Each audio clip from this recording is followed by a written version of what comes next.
안녕하세요. 안녕하세요. 솔개국어학원 대표 강사 이기선입니다. 안녕하세요. 원장 김민정입니다. 예, 오늘은 저희 솔개국어학원 1학기 이제 중간고사를 맞이해서 저희가 이제 솔개국어학원에서 어떻게 내신 대비를 진행하는지, 그래서 솔개국어학원의 내신 대비의 어떤 특성과 각 학교의 특징, 그다음에 반편성이 어떻게 이루어지고 또 어떤 시스템으로 내신 대비 수업을 진행하는지 그것에 대해서 오늘 알려드리려고 합니다. 1학기 중간고사는 이제 새롭게 중학교에서 네. 고등학교로 올라가서 맞이하는 것이기 때문에 굉장히 긴장도 많이 되고 첫 단추를 잘 꿰야 아무래도 이제 1학년을 잘 보낼 수 있기 때문에 어떻게 보면 우리가 앞으로 치러야 될 그 내신 학교 시험 중에 가장 중요한 시험이라고 볼 수가 있어요. 그래서 오늘 이제 저희가 심혈을 기울여서 이제 준비를 해놨으니까 이 영상을 보시고 나서 솔개국어 학원에서는 이렇게 내신 대비를 하는구나. 또는 각 학교의 특징이 이러하니까 또 이렇게 내신 대비를 하면 되겠구나. 이런 정보를 좀 얻어가시면 좋겠습니다. 자, 이제 저희 학원의 이제 구성원들이고요. 저희가 이제 첫 내신이다 보니까 저희의 이제 최대 모토는 이 국어 공부에 좀 흥미를 갖고 두렵지 않게 하는 게 제 1목표입니다. 그러니까 첫 단추를 잘못 깨면 이 국어라는 과목에 대해서 굉장히 좀 거부감을 가질 수가 있어요. 그렇죠. 그래서 굉장히 좀 국어가 어려운 과목이다 또는 재미없는 과목이다 이렇게 인식이 돼버리게 되면 아무래도 우리가 이제 뭐 2학년, 3학년 이렇게 올라가면서 그 흥미를 잃게 되면 다시 좀 회복하기가 조금 어려운 점이 있어서 이 첫 단추를 굉장히 잘 꿰야 됩니다. 그래서 저희 솔개국어 팀에서는요, 첫 내신이 좀 두렵지 않게, 그 다음에 또 당황스럽지 않게 저희가 준비를 잘 해서 정말 좋은 결과를 맞이할 수 있도록 하겠습니다. 또 저희의 어떤 특징은 저희는 이제 소수정예로 준비를 합니다. 이제 다른 학원처럼 뭐 대형 강의를 하는 게 아니라 저희가 소수정예 학원을 지향하고 있기 때문에 세심하게 그리고 정확하게 저희가 내신 대비를 하는 것을 목적으로 삼고 있습니다. 그래서 첫 중간고사는 공부의 방향을 이제 혼자 했을 경우는 그쵸? 네. 못 잡는 경우가 많아요. 맞아요. 내가 대체 어떤 교재를 준비해야 되고 얼마만큼 공부를 해야 되고 또 복습 시간 얼마나 가져가야 하고 또 어떤 게 핵심 포인트고 또 어떤 것들이 또 중요하고 어떤 것도 덜 중요한지 이런 것들을 잘 모르다 보니까 저희가 이제 그 공부의 방향을 이제 잡아주는 거죠. 솔개국어 학원에서는 이렇게 세심하게, 굉장히 세심한 그런 모습이죠. 세심하게 그리고 정확하게 포인트와 방향성을 잡아드립니다. 그리고 다정한 공부에 거부감을 갖지 않도록 제일 중요한 거예요. 준비를 잘 하도록 하겠습니다. 자, 오늘 이제 차례를 좀 말씀드릴게요. 첫 번째는 고1 중간고사의 특성을 좀 말씀을 드리겠습니다. 두 번째는 이 지역의 배정 학교들의 시험 특성을 말씀을 드릴 거고요. 먼저 이제 좀 양해를 구할 것은 아무래도 시간 관계상 모든 학교들과 다룰 수는 없고 일부 학교들에 대해서 좀 말씀을 드릴 거고요. 아무래도 이 지역에서 많은 친구들이 좀 다니고 있는 그런 학교들 위주로 좀 말씀을 드릴 거고 나머지 학교들은 학원을 문의 주시면 저희가 저희 학원을 다니건 안 다니건 그 특성에 대해서 좀 설명을 해드리겠습니다. 그래서 특성, 배정 학교들의 또 시험 특성, 또 저희 솔개국어 학원의 이 내신 대비 프로그램인 너랑 나랑 국어랑의 내신 대비 프로그램 안내해 드리도록 하겠습니다. 그래서 오늘 잘 들으시면 굉장히 좀 여러 가지 정보를 얻어가실 수가 있을 겁니다. 자, 먼저 이제 고1 중간고사의 특성, 우리가 이제 중학교에서 고등학교로 올라오잖아요. 어떻게 준비를 해야 될까? 어떤 특성을 가지고 있고 어떻게 준비를 해야 하는지 단지 이거는 이제 고1 중간고사만 얘기하는 게 아니라 우리가 이제 고등학교에 올라와서 이 4번에 1년에 4번의 이제 내신 시험이고 3학년 1학기까지 총 10번의 내신 시험을 치르게 됩니다. 그래서 전반적으로 좀 어떻게 해야 하는지 그것도 좀 얘기를 우리가 할 겁니다. 그래서 한번 보시면 자, 시험 범위가 이제 사실 가장 궁금한 점이죠. 중학교 때와 달리 이제 고등학교는 어떻게 되냐. 고1 국어는 총 10개 단원입니다. 뭐 교과서에 따라서 뭐 9개 단원인 교과서도 있는데 대체로 10개 단원이라고 보시면 돼요. 중학교 때는 저희가 이제 1학기, 2학기 이렇게 나눠져 있죠. 그래서 보통 이제 4개 단원씩 8개 단원이 배치가 되는데 고1 국어는 총 10개 단원 안에서 국어의 그 각 영역들, 문학, 독서, 화법과 작문, 언어와 매체가 이렇게 혼재되어 있습니다. 혼재가 되어 있어서 그 10개 단원을 총 4번의 시험이죠. 4번의 시험 동안 나눠서 이렇게 보게 되어 있습니다. 그래서 일단 가장 중요한 건 메인은 교과서죠. 가장 기본이 되는 시험 범위입니다. 그래서 시험을 4번 보기 때문에 우리가 좀 10개 단원이라고 생각하면 사실 10개 단원 다 보진 않잖아요. 좀 빠지는 단원도 있고 근데 뭐 가장 메인이 되는 단원은 아무래도 문학과 문법 단원입니다. 그래서 보통 이제 문학 한 단원 문법 한 단원, 그 다음에 뭐 화작이라든지 아니면 뭐 독서 이렇게 한 단원이 포함이 돼서 3가지 정도의 테마로 보신다고 생각하셔서 문학,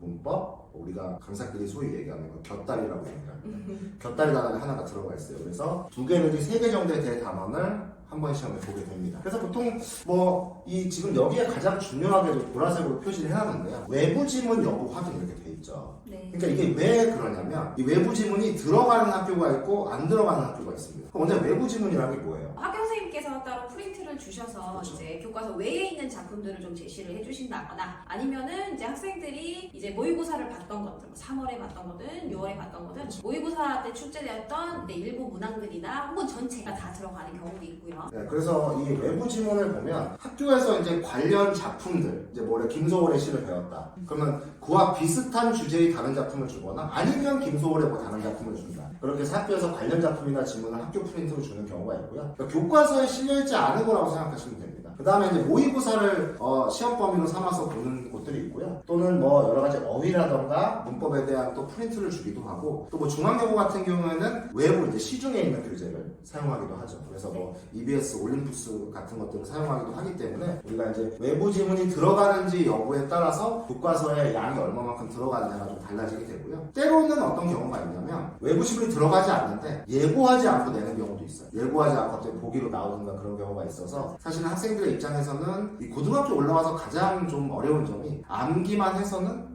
시험을 잘 볼 수가 없다는 점이죠. 아무래도 중학교 때는 어느 정도 암기만 하고 또 단기간에 해도 점수가 나올 수 있었다면 고등학교에 올라와서는 개념을 정확히 적용을 하고 응용 능력을 기르지 않으면 어려운 점이 있습니다. 그리고 이렇게 시험 범위의 양이 중학교 때와는 다르기 때문에 다 외워서 사실은 볼 수도 없는 거죠. 그러다 보니까 교과서와 외부 지문으로 구성되어 있고 외부 지문이 얼마만큼 들어가는지 확인이 돼야 되는 거고 특히 이제 외부 지문이 들어가는 그런 학교들은 학원에서 대비를 하지 않으면 굉장히 혼자 하기는 너무나 어려운 점이 많아요. 그래서 국어에 센스가 없는 친구들은 어려움을 많이 겪기 때문에 이런 부분들은 학원에서 도와주고 있다는 점 참고하시면 되겠습니다. 시험 범위에 대해서 말씀드리는 거. 자, 영역별로 이제 우리가 좀 나눠집니다. 이제 아까 이거 말씀드렸던 내용인데 크게는 이제 문학이 있죠. 문학이 있고 문법이 있고 아까 곁다리라고 했던 그 외의 것들이 있습니다. 그래서 1학년 때 주로 하는 것들이 사실 문학의 개념 부분이에요.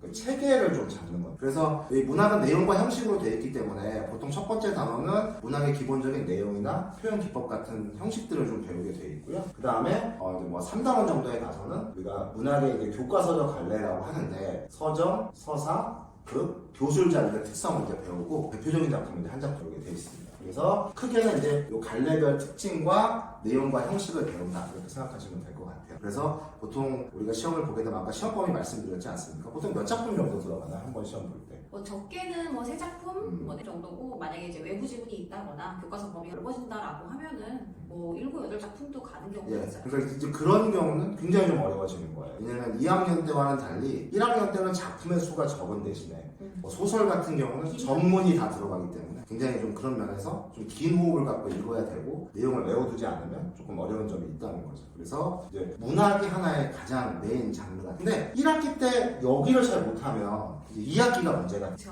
2학기 때 고전 문학이 이제 나오기 때문에 사실은 이 1학기 때 이게 지금 기초잖아요. 체계를 잘 못 잡아두면 이제 2학기 때는 이거를 안다는 전제하에 고전 문학을 접해야 되기 때문에 상당히 좀 어려운 점이 있습니다. 그래서 단지 중간고사, 기말고사뿐만이 아니라 2학기 대비를 위해서라도 첫 단추를 굉장히 잘 꿰야 되는 거죠. 문법에 대해서 한번 설명을 해주시죠. 중간고사. 네, 1학기 중간고사 같은 경우는 문법은 대부분의 아마 학교들이 의문의 변동으로 아마 시험 범위가 될 것 같아요. 근데 이제 뭐 의문의 변동만 들어가지 않고 뭐 혹은 간혹 여기에다 이제 추가로 문법 요소가 같이 들어가는 경우도 있고요. 네. 그래서 1학기에 보통 포진이 된 것들이 현대국어의 문법입니다. 그래서 크게 이제 3가지 테마가 있는데요. 첫 번째는 의문입니다. 보통 중간고사 때 이제 의문 부분을 많이 보는데 중3 때 의문의 체계까지만 배워요. 다음과 모음의 체계까지만 배우는데 이제 고등학교 올라와서는 의문의 변동이라는 걸 새로 배우기 때문에 아예 새로 배우는 거라고 생각하시면 되겠습니다. 그래서 보통 겨울방학 때부터 학원을 다니면서 이걸 익혀놓는 게 좋은데 그게 안 돼 있다 하더라도 저희 술계공 학원에서는 반복해서 익힐 수 있도록 할 거고요. 그 다음에 두 번째는 이제 한글 맞춤법이라는 게 있습니다. 한글 맞춤법은 사실 문법이라기보다는 좀 암기에 의존해야 돼요. 그런 부분이 있어서 좀 어려운 점이고요. 그 다음에 이제 문법 요소라는 부분이 있습니다. 문법이나 시제, 뭐 피동과 사동, 그 다음에 인용 표현 이런 것들을 배우게 되는데 중간고사 때 들어가는 경우도 있고 기말고사 때 들어가는 경우도 있습니다. 3가지 테마인데 이게 이제 중간기말 섞어서 나오는데 대체로 중간고사 때는 의문 부분에 대해서 보기 때문에 이 부분에 조금 더 신경을 써야 돼요. 그래서 문학, 문법 그 외에 이제 뭐 화법과 작문이나 독서, 외부 지문이 있다는 거. 그래서 2가지가 가장 변별력이 높고 우리가 신경을 써야 되는 분야다 이렇게 생각하시면 되겠습니다. 자, 내신 대비는 이제 문항들이 있습니다. 이 문항이 왜 중요하냐면 두 가지를 알아야 되는 거죠. 우리가 이 문항을 봤을 때 어떤 문항이 있느냐에 따라서 이제 대처 방법이 달라지게 되겠고요. 또 학원에서는 결국 학원이라는 건 그렇습니다. 시뮬레이션 과정을 거치는 거예요. 그러니까 이런 시험 문제 이런 게 나올 것이다 예상을 해서 그 문제들을 미리 풀어보는 건데 이렇게 유형을 알아야만 이제 이 친구가 우리 친구들이 어떤 유형이 약한지를 확인할 수 있기 때문에 이제 첫 번째는 대처 방법, 두 번째는 진단을 해야 되는 거예요. 그래서 유형이 굉장히 중요합니다. 일단은 이거는 이제 우리가 그 내신 대비의 좀 난이도도 판단할 수 있는 중요한 분야가 되는데요. 먼저 이제 객관식이 있습니다. 가장 많이 출제가 되는 거죠. 오지선답니다. 그래서 선지의 길이가 길면 함정도 많고 답 판단이 굉장히 어려워집니다. 이게 오히려 내신은요 수능보다 더 어렵습니다. 그런 점에 있어서. 그렇죠. 네, 왜냐면 이 수능이라는 거는 보편적으로 풀어야 되는 거기 때문에 답의 근거가 굉장히 명확하거든요. 근데 내신은 학교 선생님 오로지 혼자만 검증을 하기 때문에 굉장히 헷갈리는 부분이 있습니다. 그래서 완벽하게 이제 우리가 걸러내는 방법에 대해서 좀 알아야겠고요. 그 다음에 이제 또 객관식 말고 우리가 서술형이 있죠. 이 서술형은 뭐 들어가는 학교도 있고 안 들어가는 학교도 있어요. 근데 서술형도 단답형이 있고 또 복수로 대답하는 또 두 가지로 대답해야 되는 게 있고 또 조건이 걸려있는 게 있습니다. 이런 형식으로 적어봐라.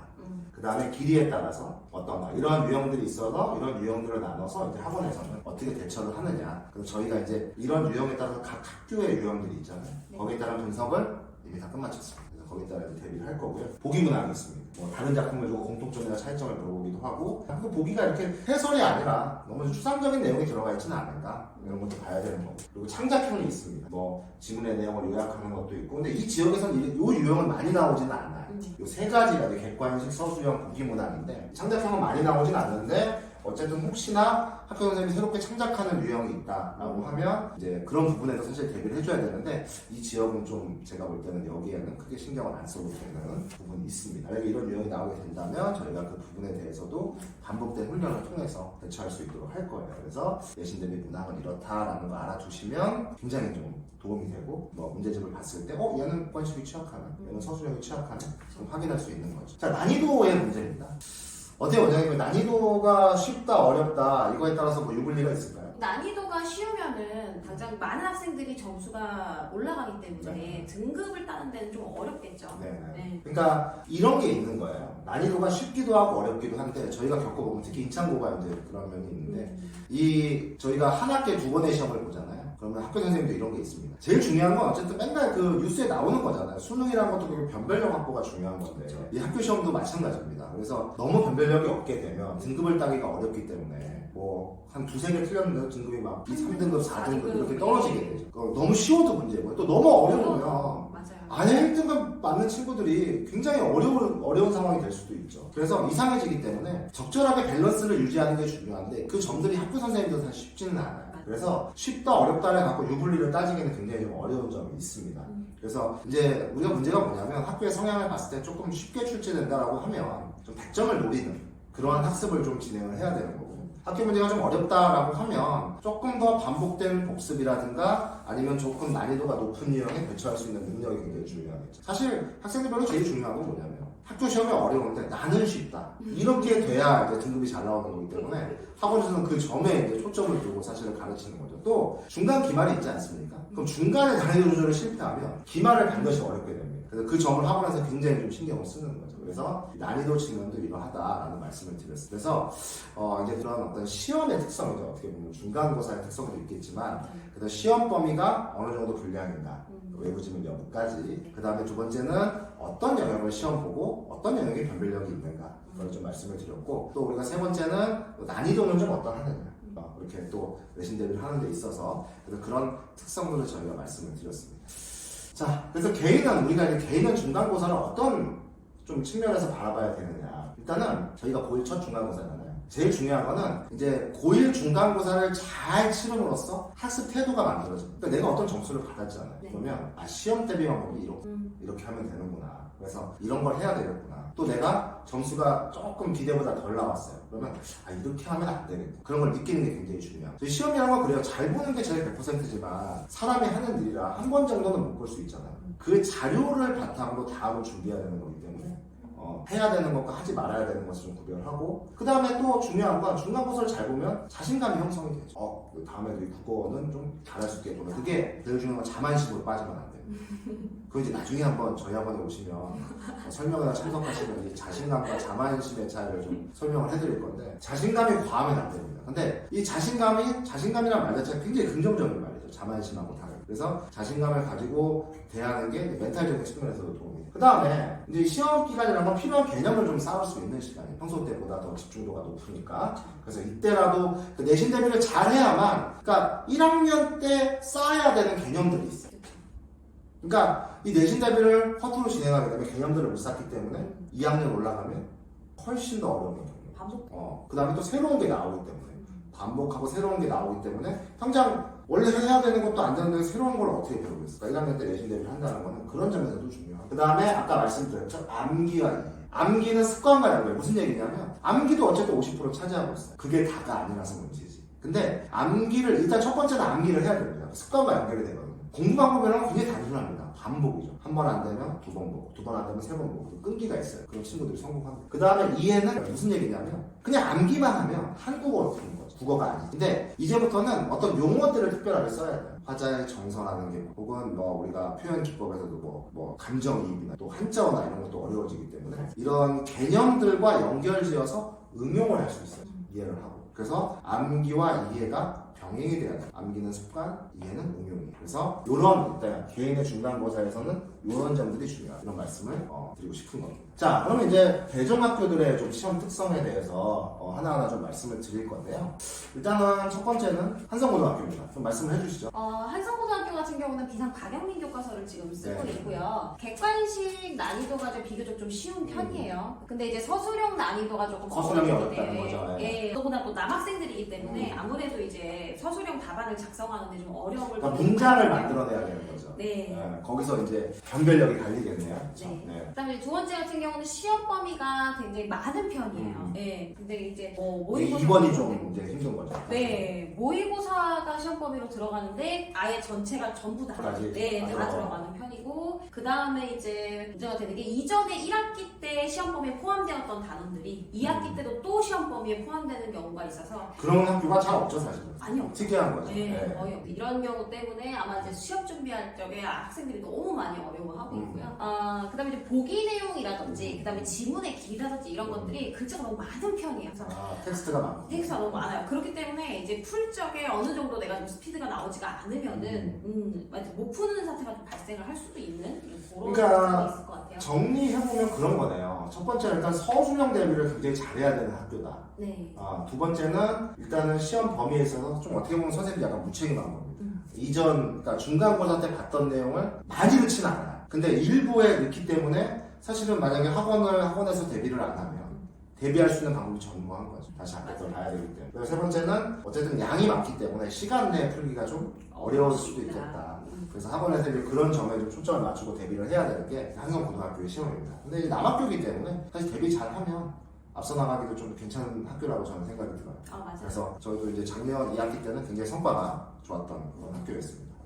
자, 다음은요. 중앙여고. 네, 중앙여고. 네. 지역사 교과서 쓰고 있어요. 근데 네. 이제 교과서에 비해서 이제 외부 지문도 좀 많이 반영이 되는 편이라서, 예. 그래서 여기 좀 특이한 게 서술형 문제가 없이 객관식으로만 좀 출제를 하는 편이에요. 예. 그래서 아이들이 이제 객관식 문제만 조금 자신감 있게 풀면은 사실 시험 범위 준비하는 건 좀 어렵지는 않은데, 문제는 이제 모의고사에 독서 지문이 좀 어렵게 나오는 편이에요. 그래서 모의고사 독서를 잘해야겠네요. 네, 한 6지문 정도 이렇게 이제 프린트를 주시고 여기서 이제 내는데 학교에서 따로 이렇게 설명을 해주지는 않아요, 전부 지문을. 그러니까 한성고등학교의 좀 우리가 차이점을 보면 한성고등학교 교과서 40에 60, 그 다음에 여기는 교과서 가격이 조금 더 나오는 편이기는 해요. 60%고 40인데 사실 두 학교 다 어떻게 보면 외부 지문의 비중이 좀 있는. 그렇기는 한데 이게 또 다른 점이 또 뭐냐면요, 시험 범위를 볼 때랑 막상 시험이 출제가 됐을 때랑 이런 체감 차이가 또 있어요. 체감 차이가 있죠. 네. 네. 그래서 우리가 여고들은 사실 국어가 굉장히 경쟁이 심한 여학생들은 맞아요. 그렇기는 하지만 이제 그렇기 때문에 오히려 대비를 만약에 되게 어렵게 나오는 여고의 경우에는 사실 대비를 잘한다고 해도 점수를 받기가 좀 쉽지 않아요. 그러니까 저희가 뭐 난이도가 아주 높지 않다는 건 쉽다고 말씀드리는 게 아니라 맞아요.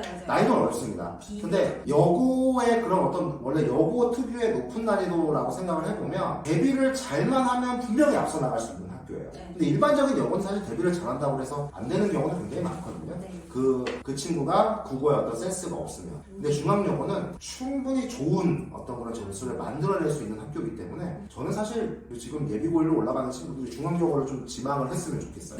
내신을 잘 딸 수 있는 학교이기 때문에 뭐 다른 과목은 제가 모르겠으나 네. 국어는 분명히 잘 딸 수 있는 겁니다. 그래서 중앙여고를 좀 진학했으면 하는 그런 바람이 있습니다. 그래서 독서에 대한 대비가 또 나중에 수능과 연결되는 부분이기 때문에 네. 그리고 또 서술력이 없어서 좀 부담도 약간 적고요. 그래서 잘 대비하면 점수가 잘 나올 수 있는 학교다. 되겠습니다. 다음은요. 숙문고등학교. 네, 다음 숙문고등학교 이제 신사고 교과서 쓰고 있는데요. 여기는 이제 문법이나 다른 외의 어떤 단원들보다도 문항이 좀 어렵게 돼가지고 있어요. 특히나 이제 외부 작품들을 이제 모아서 프린트로 이제 학교에서 주고, 그 다음에 이제 교과서에 있는 점들이랑 같이 이제 연계해서 이제 문제가 출제가 되고 있는데, 그 부분에서 특히나 조금 배점도 높은 편이고, 난이도도 어렵게 출제가 돼서요. 아이들이 아마 이제 그 부분에 좀 어렵지 않았을까, 그런 생각이 좀 듭니다. 네. 그럼 일단 기본적으로 숙문고는 문학의 개념을 좀 철저하게 잡는 게 중요하겠네요. 숙문고등학교를 다니게 되면 내신 대비를 좀 철저히 하게 되면 좀 문학에 대한 그런 실력 그런 것들은 좀 키울 수가 있는 그런 학교라고 좀 보이네요. 그래서 적절하게 좀 밸런스는 굉장히 좋은 것 같아요. 객관식이나 서술형의 밸런스도 괜찮고 교과서 외부진의 밸런스도 괜찮기 때문에 이제 숙문고등학교의 특징이 이렇고 또 나름대로 그 이후에 의미를 갖는다면 문학에 대한 대비만큼은 좀 확실히 할 수 있다는 게 좀 숙문고등학교. 다음 학교는요. 인천고등학교입니다. 인천고등학교도 여기 신사고 교과서 사용하고 있죠. 근데 이제 중간고사와 기말고사 차이가 좀 있는데 이제 점수 차이가 좀 있어서 그거에 대해서 좀 생각을 해볼 필요가 있고 고전이 특히나 문법도 그렇고 맞아요. 문학도 그렇고 어렵게 출제가 되는 편이에요. 그래서 고전에 대한 좀 학습이 확실하게 되지 않으면 좀 고득점을 하기가 좀 어려운 학교다. 일단은 인천고등학교의 경우는 뭐 외부 지문을 하는 경우도 있습니다. 대체로는 교과서 위주로 하는 경우가 훨씬 많기 때문에 저희가 외부 지문은 이게 나올지 안 나올지를 확실하게 모르기 때문에 저희가 이렇게 해놓은 거고 외부 지문이 나오면 당연히 저희가 대비를 하겠죠. 저희 대비하는 것이기 때문에 어렵지 않아요. 인천고는 아무래도 저도 겪어봤을 때 이게 좀 난이도의 그 어떤 그 중간고사, 기말고사 밸런스라고 할까요? 그런 거를 좀 맞추기가 굉장히 좀 어려워요. 그러니까 쉬운 건 너무 쉽고 어려운 건 또 너무 어렵다 보니까 거기에 맞춰서 만약에 한번 좀 쉽게 나온다 학교에서 어느 정도 좀 알려주기도 하거든요. 그리고 우리가 또 선생님이 이렇게 말을 안 하더라도 시험 범위를 보면 대충 짐작이 됩니다. 이번에 좀 쉽게 출제가 되겠구나. 아까 말씀드렸다시피 난이도랑 이 유불리는 아무 관계가 없어요. 쉽게 출제되니까 혼자 공부해야지 이런 게 아닙니다. 무조건 100점을 노려야 되는 거고 등급 때문에 상대평가이기 때문에 그리고 어렵게 출제가 되면 뭐 그건 말할 것도 없는 거죠 사실은. 그래서 인천고는 그런 측면에서 좀 어려움을 겪고 있기 때문에 평소 때 조금 역시 문학과 문법 요거에 대한 개념이 정립이 돼 있으면 확실히 1등을 맞기가 괜찮은 학교가 아닐까 이렇게 생각을 하고 있습니다. 그래서 지금 저희가 이제 뭐 시간 관계상 여기에 이 근처에 있는 저희가 특성들을 다 파악하고 있어요. 뭐 이대부고라든지 아니면 뭐 한일고라든지 서울여고라든지 뭐 이런 대신고등학교 뭐 여러 학교들이 있지 않습니까? 자, 저희가 특성 파악하고 있고요. 이런 식으로. 근데 저희가 시간 관계상 너무 많이 하면 어차피 배정 학교들이 지금 결정이 된 상태이기 때문에 뭐 한 학교만 궁금하실 거 아니에요. 그러니까 가는 설명을 못 해드리고 그런 점들은 뭐 전화로 문의해 주시거나 따로 문의해 주시면 저희가 설명을 해드릴 수 있는 거니까요. 지금은 이렇게 네 학교만 저희가 그 특성을 설명해 드렸고 솔개국어 학원에서는 그런 점에 대해서 철저하게 대비를 하고 있다 생각해 주시면 될 것 같습니다. 자, 그럼 이제 본격적으로 뭐 저희의 시간입니다. 솔개국어 학원 내신 대비 프로그램에 대해서 설명을 해드리도록 하겠습니다. 크게 보면 저희 시스템은 작년 저희가 이제 퇴원생이 없었습니다. 퇴원생이 뭐 지금까지 없었죠. 그랬죠. 그래서 그 출발점 이 시스템을 설명을 해드리면 일단은 뭐 당연한 겁니다. 저희는 학교별 발편성인데 저희는 소수 정예를 지향하고 있어요. 그래서 뭐 많아봐야 뭐 7명, 6명 이 정도이기 때문에 사실은 저희가 그렇게 하는 이유는 뭐 관리적인 측면에서의 그런 것도 있지만 내신 대비는 조금 더 세심한 게 필요해요. 학생들별로 그냥 아구잡이로 문제를 주고 풀어와라 이런 게 아니라 이런 점에 대해서 조금 더 공부를 해라. 그 다음에 또 내신 대비 기간에는 질문 답변도 많단 말이에요. 맞아요. 근데 한 강사가 막 20명, 30명 이렇게 내신 대비를 하고 있으면 한 학교에 대해서 맞아요. 질문할 필요도 사실 별로 아이들 없고 불만도 많죠. 불만도 많고 그 다음에 그러니까 그 성격에 따라서 다른 건데 뭐 막 비켜하고 질문하는 친구들도 있지만 대부분의 친구들은 주눅 들어있죠 사실은. 힘들어요. 거기다 고1이고 아직은 그런 습관이 안 들어있기 때문에 그래서 이제 그런 점도 굉장히 어렵고 또 개개인별로 어떤 점이 취약하기 때문에 이런 점을 좀 반복해서 공부를 해봐. 또 때로는 엄하게 좀 얘기해야 될 필요도 있죠. 너 왜 이 부분을 공부를 안 했느냐 해라 라고 물론 다정하게 얘기를 합니다. 다정하게 얘기를 합니다만 그렇게 얘기해야 될 때도 있고 또 강사에 사실은 저희가 이제 저희 학원 제일 큰 강사 모임 인원이 많아지게 되면 아무래도 강의의 질도 떨어지고 조금 힘들어지기 때문에 강사가 좀 정말 좋은 강의를 하기 위해서는 적정 인원이라는 게 필요하거든요.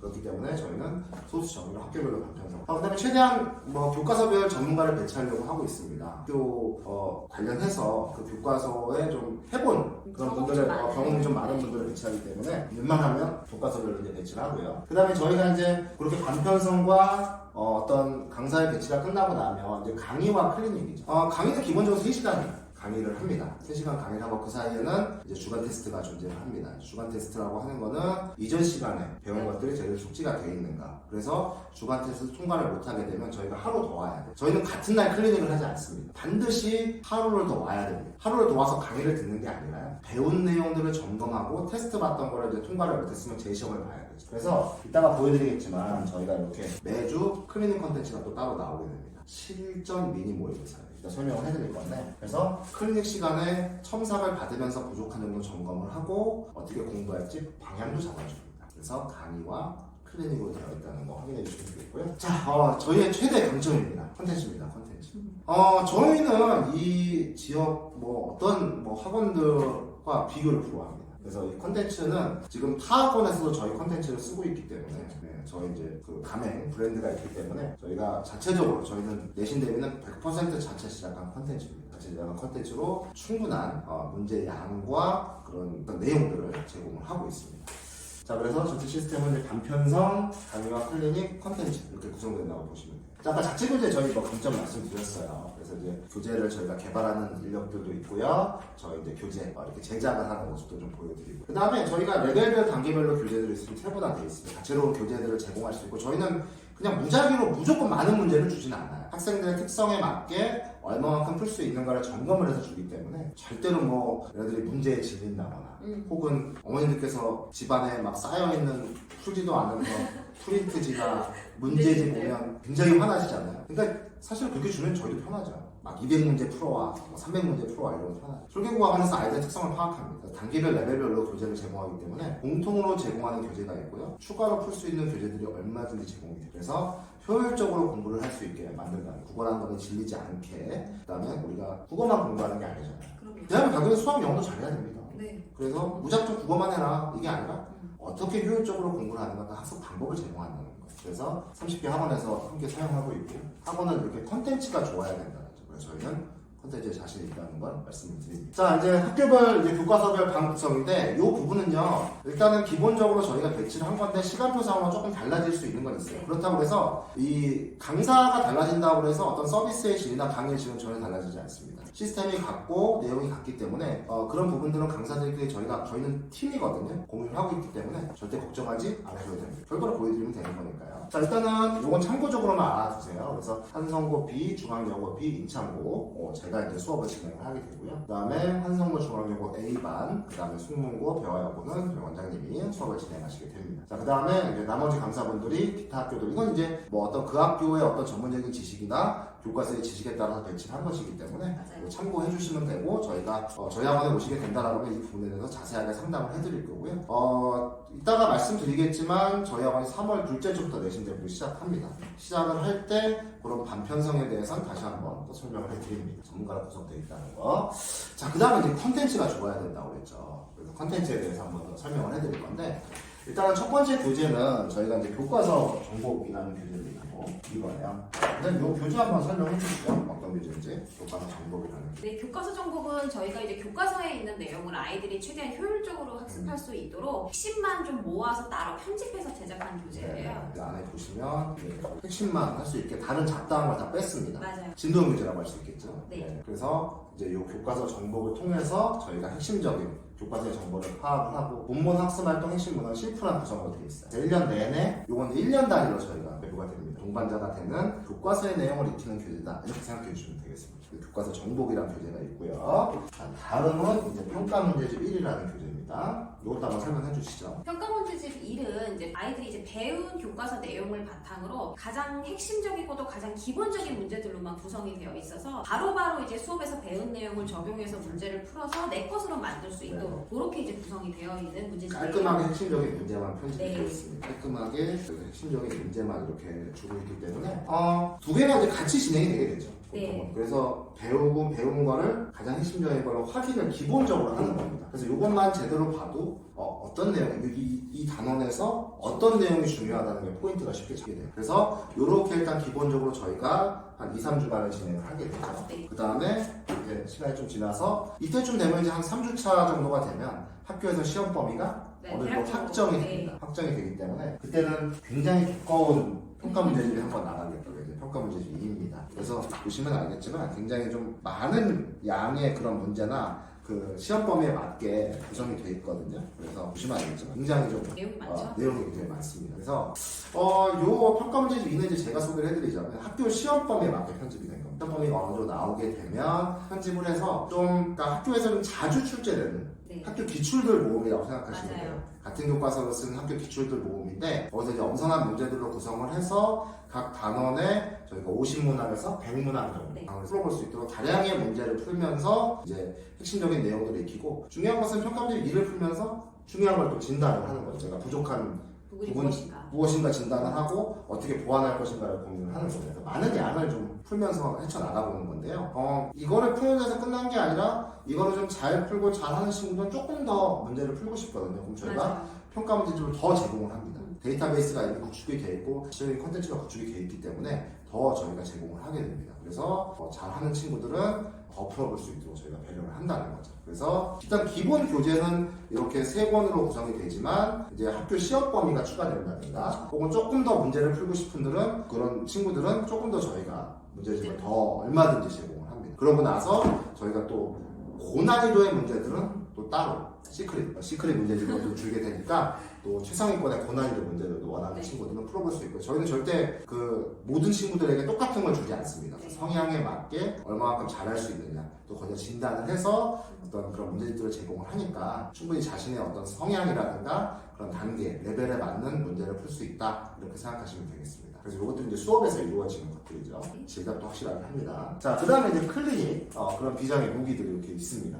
매주 클리닉이 진행이 되고 주간 테스트도 진행이 됩니다. 그래서 이렇게 부족한 부분을 보완을 하는 거예요. 그래서 이 클리닉을 통해서 제일 중요한 건 뭐냐면 이제 실전을 현장에서 연습을 해보는 거죠. 네. 실전 저희가 이제 미니 모의고사로 이렇게 되어 있기 때문에 미니 모의고사로 연습을 해보는 겁니다. 또 하나 중요한 점은 모르는 것들을 1대1 질답을 통해서 첨삭을 받고 해결할 수 있다는 거고요. 그 다음에 진단을 하는 거죠. 클리닉을 통해서 어떤 부분이니까 여기에는 그 단원의 가장 핵심적인 문제들이 들어가 있어요. 그래서 어떤 부분이 좀 잘 안 된다를 판단을 해서 그 부분을 이번 주에 집중적으로 공부하라고 알려주는 거죠. 그 다음에 저희가 이제 비장의 무기라는 건 아까 말씀드렸다시피 그런 레벨에 따라서 네. 어떤 최상위의 문제라든가 혹은 우리가 여기 문제 풀었던 것 중에서 조금 핵심적인 문제들만 다시 선별을 한다던가 네. 그래서 또 어떤 지문이 학교에서 추가가 될 수 있거든요. 외부 지문이나 특강대를 또 아낌없이 저희가 제공을 합니다.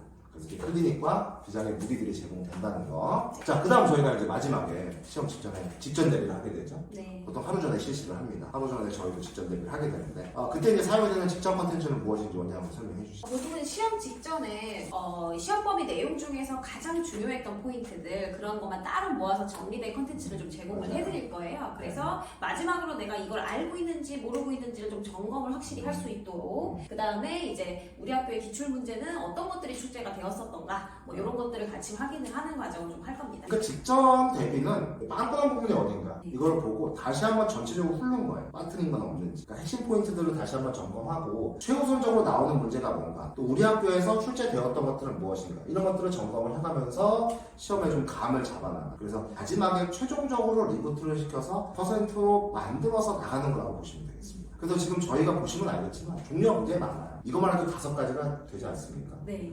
그리고 더 나갈 수도 있고요. 근데 여기에 또 하나가 추가됩니다. 뭐가 있냐면 저희가 오답 노트가 있습니다. 이 오답 노트는 굉장히 학생들이 힘들어하지만 했을 때 반드시 결과를 보장받을 수 있는 어떤 오답 노트냐면 스스로 이제 틀린 부분을 점검하는 거예요. 틀렸다라고 하면 저희가 오답 노트를 매주 작성해 오게 합니다. 근데 모든 문제를 다 작성해 오게 아니라 가장 핵심적인 문항만 저희가 해서 저희가 어차피 소수 정의잖아요. 그렇기 때문에 이게 대형 강의면 이거 할 수가 없어요. 그럼요. 그 친구들이 뭐 어떻게 해라 일괄적으로 어떻게 피드백을 해줄 거예요. 그렇죠? 소수 정의이기 때문에 이런 걸 할 수가 있는 거예요. 그래서 너가 이 문제는 스스로 고쳐와봐. 그래서 스스로 쓰는 겁니다. 틀린 이유가 뭔지. 저 이거 몰라서 틀렸다. 그 다음에 답을 고쳐보는 거예요. 그럼 고친 이유가 뭔지. 그래서 고쳐봄으로써 사고력을 키우고 틀린 문제나 유형은 다시는 틀리지 않게 하는 겁니다. 그래서 본인이 뒤에 이제 나중에 쓰고 나서 해설지를 보면서 수정해 나가는 작업을 본인 스스로 하는 겁니다. 그래서 이렇게 오답노트까지 완벽하게 저희가 구멍을 메울 수 있도록 하고 있습니다. 이렇게 해서 컨텐츠가 굉장히 많죠. 그래서 이 부분을 철저하게 강사가, 그래서 왜 수업정예로 하는지 아시겠죠? 이 부분을 강사가 다 관리를 해줘야 됩니다. 학생들이 쭈뼛쭈뼛 질문하느라 기다리고 그냥 문제 한 몇백 문제 주고 풀어와라 하고 그냥 뭐 질답도 그냥 뭐 이렇게 카톡으로 해 그냥 받는 돈 마는 돈 하는 그런 건 저희가 절대 하지 않습니다. 이렇게 내신 대비 컨텐츠와 시스템이 잘 구비가 되어 있습니다. 그래 선생님들도 이렇게 저희가 생각하는 과정이에요. 1대1로 저렇게 최선을 다해서 대비를 하고 있기 때문에 저희 크루들은 굉장히 열심히 준비를 하고 있습니다.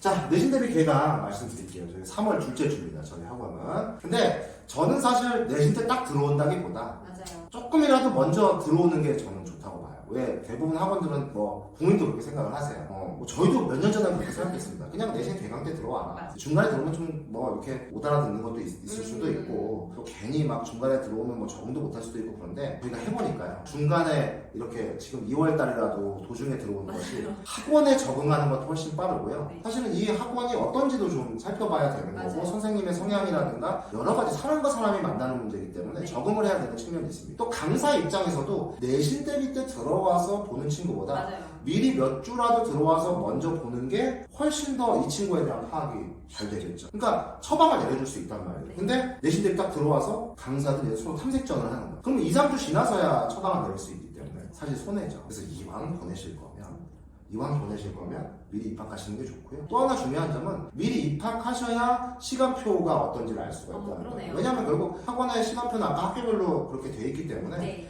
내신 대비 시간표에 관해서 어쨌든 재원생을 위주로 시간표를 저희가 짤 것이기 때문에 그 재원생한테 조금 더 유리하게 시간표를 짤 것이기 때문에 시간표 측면에서는 굉장히 좀 유리하다는 거. 네, 그래서 그렇게 좀 적응이라던가 좀 유리한 면에서 미리 입학하시면 적응에 그만큼 도움이 돼요. 문의 전화 한번 보시면 되겠고요. 저희 학원은 주소가 이렇게 되어 있습니다. 솔개국어 네이버에 쳐보시면 저희 학원 블로그도 나오고 블로그에서 뭐 학원이 어떻게 생겼는가 이런 것도 좀 보실 수 있고요. 그 다음에 강의나 클리닉이 어떤 환경에서 이루어지고 있는가 이런 것도 좀 보실 수가 있고 네이버에 일단 솔개국어 학원 검색하시면 되겠고요. 아현역 4번 출구 4번 출구에서 저희가 뭐 100m만 오면 저희 학원이 있기 때문에 찾아오시기도 그렇게 어렵지 않습니다. 대로변에 있기 때문에. 자, 이렇게 해서 저희 솔개국어 학원의 1학기 중간고사 내신 대비 프리뷰를 해드렸고요. 오늘 어떠세요? 좀 정보를 많이 얻어가셨는지 모르겠어요. 원장님 어떠셨어요? 아유, 이제 아이들 처음 시작하는 거니까요. 네. 당연히 이제 얼른 오셔서 빨리 함께 하고 준비하고 그렇죠. 해야 될 것 저희가 같습니다. 준비를 열심히 할 거기 때문에 네. 저희 솔개국어학원에 오시면 충분히 좋은 어떤 추억을 학생들과 함께 만들 수 있을 거라고 생각합니다.